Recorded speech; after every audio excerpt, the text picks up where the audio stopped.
Pour s'insérer dans le milieu professionnel, la reconversion peut être une voie parfois semée d'embûches. Alors pour booster et accompagner les demandeurs d'emploi, plusieurs cabinets de recrutement leur tendent la main. Bonjour tout le monde. Melakba est coach en stratégie d'emploi. Ce matin, il a rendez-vous avec ces jeunes, tous sur le chemin d'un nouveau métier. Alors donc aujourd'hui on aura une séance particulière. On va échanger par rapport à... Travailleurs comme étudiants, ils sont à la recherche de nouvelles stratégies pour une meilleure évolution sur le marché du travail. En quête d'un emploi étudiant, très bien. Je suis Keita Tamba. Tamba est en quête d'emploi depuis l'obtention de ses diplômes. À cette séance de coaching, il est venu rechercher des solutions à son problème d'insertion. Je suis admissible au BTS et j'ai également eu le bac. Et actuellement, je suis en quête de stage pour aller mon BTS. Vous avez postulé à combien de demandes? J'ai postulé à plus de 10 demandes, je crois bien. Et jusqu'à présent, je n'ai pas encore eu de réponse. Si le coach a ouvert cette agence d'accompagnement et de coaching, c'est pour leur apporter une plus-value. On peut avoir d'autres stratégies ou une deuxième stratégie. C'est de pouvoir développer un réseau. Aujourd'hui, le monde a évolué en réseau. Et le réseau est pour vous une couverture. Ça veut dire que là où toi tu ne peux pas arriver, l'autre peut arriver. En quoi consiste cette séance? Alors aujourd'hui, ce qu'on fait, c'est de simplement partager avec les participants des conseils dans leur recherche d'emploi. L'idée, c'est de leur donner des conseils pratiques qu'ils peuvent simplement appliquer, qu'ils peuvent simplement développer, qui vont changer quelque chose dans leur pratique de recherche d'emploi et de développement de carrière. Un coaching gratuit, mais en nombre restreint. Plus on a moins de monde, plus on peut accompagner, au fait. S'il y a trop de monde, ça devient un peu complexe de pouvoir avoir un accompagnement. Parce que généralement, en fin de session, les profils nous approchent pour avoir des questions spécifiques, ainsi de suite. Donc, c'est un format qu'on affectionne beaucoup, au fait. Mais vous les accompagnez comment?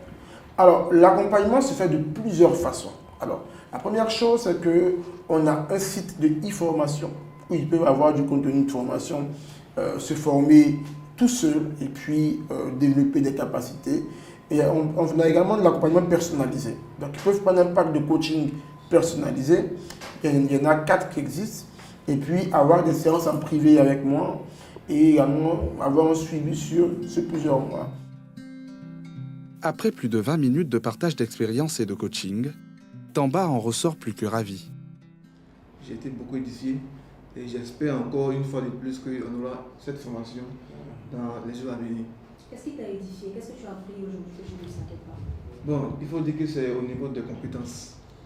Voilà, ce n'est pas la garniture de ton CV ou bien même tes années d'expérience qui va te faire un expert. C'est tes compétences, comme il a dit. Les compétences, tu as quelles compétences à donner à l'entreprise et non ton CV et tes années de travail. 1, 2, 3, nous sommes des champions. Il y a du travail.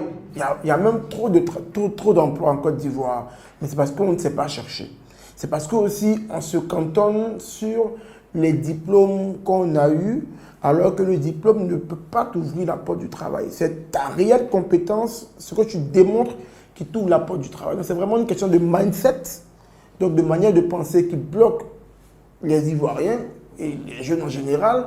Et puis également, c'est dans la manière de faire. Si quelqu'un a des capacités, mais que son CV ne le démontre pas, alors qu'il postule avec un CV, évidemment, il n'aura pas d'opportunité. Merci d'être venu. Merci à vous aussi. On est à très bientôt. Au-delà du coaching, cette agence propose aussi des services de mise en relation entre employeurs et demandeurs d'emploi. Sur nos événements, comme la journée de l'embauche, on réunit des entreprises, des recruteurs et les participants viennent passer leur interview d'embauche directement sur le lieu de l'événement. Donc il y a une relation qui est faite directement entre les entreprises, les recruteurs et les participants. C'est aussi la même chose pour nos programmes comme le guide de l'emploi où on fait venir des recruteurs qui viennent directement rencontrer les participants et discuter. Maintenant, par derrière, quand on a une base de données de recrutement comme la nôtre, Lorsqu'on doit recruter pour des clients, on tire dans la base de données. Lorsque plusieurs entreprises nous transmettent des offres d'embauche pour qu'on puisse les partager, on les partage dans notre base par campagne mailing ou dans la base WhatsApp. Ou très souvent, on peut faire des recommandations particulières pour ceux qui participent à des masterclass chez 8 emplois ou à des programmes de formation chez 8 emplois. Quels sont les profils qui demandent le plus souvent de l'aide? Alors, ce qu'on a de fréquent, hein, c'est des profils qui tournent autour de la finance déjà, donc comptabilité, contrôle audit, ainsi de suite. Des profils également commerciaux, ça on en a beaucoup. Donc commercial, chargé de communication, assistant marketing, ainsi de suite. On a aussi quelques profils dans le domaine IT. Donc, informaticien, développement réseau. Dans la com aussi, il y a beaucoup de community managers, des profils qui sont beaucoup recherchés en ce moment sur le marché de l'emploi.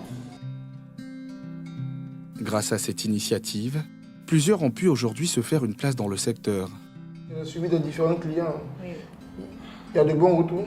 oui, il y a beaucoup de personnes qui ont réussi à obtenir des emplois et des entretiens d'embauche. Il y en a qui ont pu avoir une interview d'embauche. Donc, on doit faire le suivi, ainsi de suite.